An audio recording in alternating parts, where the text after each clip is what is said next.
आज अगदी सोप्या पद्धतीने एकदम कुरकुरीत अशी अळूवडी करूयात। ही अळूवडी बघा, भरपूर लेयर्स असलेली आणि मुख्य म्हणजे अजिबात डीप फ्राय न करता देखील ही अशी इतकी कुरकुरीत झाली।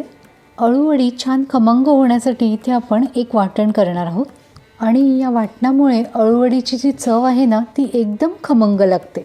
आता सगळ्यात पहिले अळूवडीसाठी पानं कुठली घ्यावीत, तर ही अशी गडद हिरव्या रंगाची काळ्या देठाची पानं अळूची वडी बनवण्यासाठी घ्यावीत। बघा, वडीच्या अळूची ही अशी काळी देठं असतात आणि या शिरा बघा थोड्याशा जाडसर असतात। अशी ही गडद रंगाची पानं वडीसाठी घ्यावीत। आता या पानाचा देठाकडील भाग काढून घ्यायचा आहे आणि पानाच्या या ज्या कडक शिरा आहेत ना त्या देखील काढायच्या। या शिरा काढणं हे अत्यंत गरजेचं आहे, नाहीतर मग आपण जेव्हा अळूवडीचा उंडा वळतो ना तेव्हा या कडक शिरांमुळे उंडा फाटण्याची शक्यता असते। त्यामुळे अगदी हळूवार हाताने या शिरा काढून घ्यायच्या। या अशा शिरा काढून झाल्या ना की या पानावर हे असं लाटणं फिरवून घ्यायचं आहे। लाटणं फिरवल्यामुळे ना लहान सहान शिरा देखील व्यवस्थित अशा दाबल्या जातात आणि उंडा वळताना पानं फाटली जात नाहीत। लाटणं फिरवल्यामुळे बघा पानाची अगदी सहज ही अशी वळकुटी होते, कुठेही पान फाटत नाही आहे। सगळी पानं ही अशीच तयार करून घ्यायची। आता ही पानं आपल्याला नळाखाली स्वच्छ अशी धुवून घ्यायची। सगळी पानं स्वच्छ अशी धुवून झाली की अशी पेपरवर किंवा सुती कापडावर पसरून ठेवायची, म्हणजे पटकन कोरडी होतात। एकीकडे आपली पानं वाळत आहेत तोपर्यंत आपण पानांना लावायला मिश्रण तयार करून घेऊया।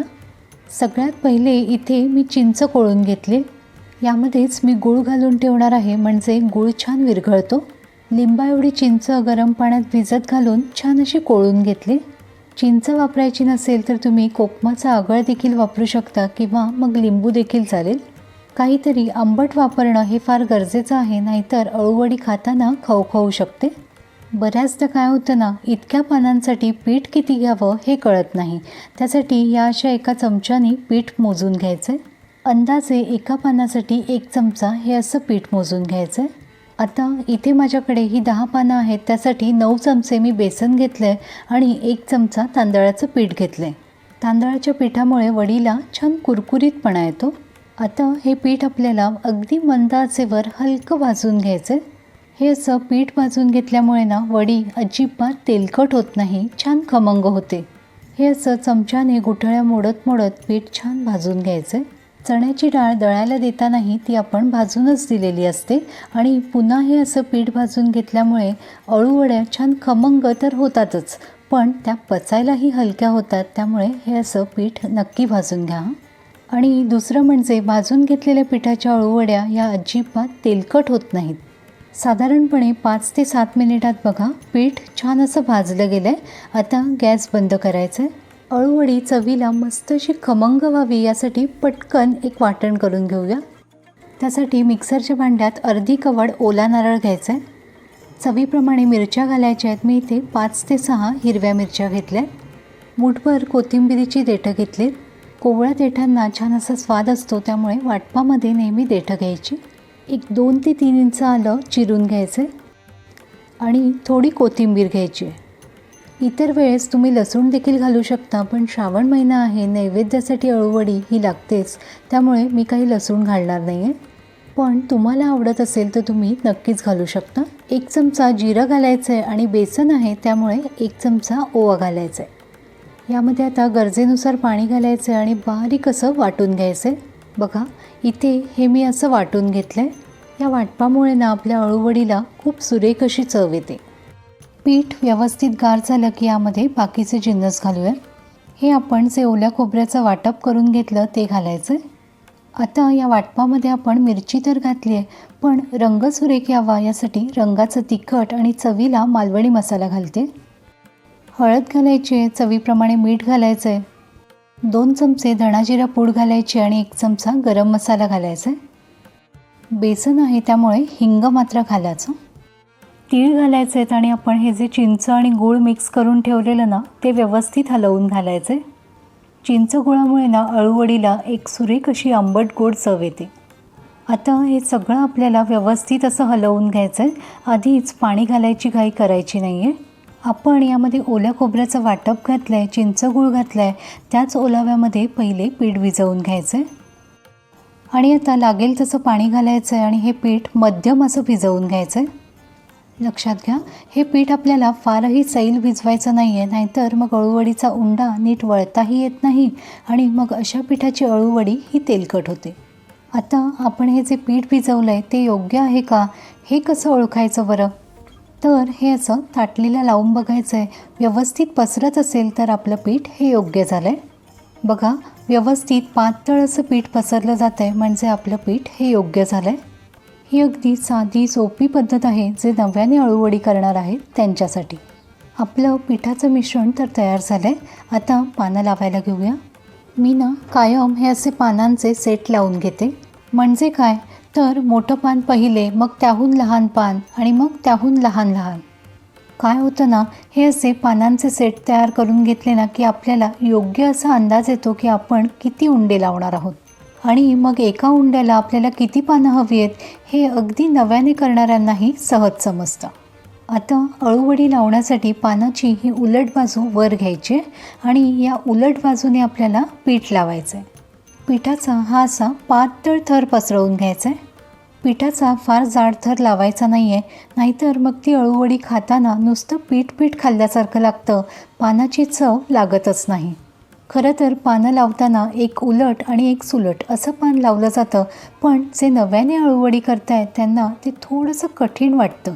त्यामुळे हे असं एकसारखं पान ठेवायचं आहे आणि या पानाला देखील पातळ असा पिठाचा थर लावून घ्यायचा आहे. पान ठेवल्यावर हे असं सगळ्या बाजूंनी पान छान दाबून घ्यायचं आहे. हे असं सगळ्या बाजूंनी व्यवस्थित पान दाबून घेतल्यामुळे पानामध्ये हवेची पोकळी तयार होत नाही आणि मग अळूवडी तळताना अजिबात सुटत नाही. अगदी लहान सहान साध्या सोप्या गोष्टी असतात, पण त्यामुळेच तयार होणारा पदार्थ हा उत्तम होतो.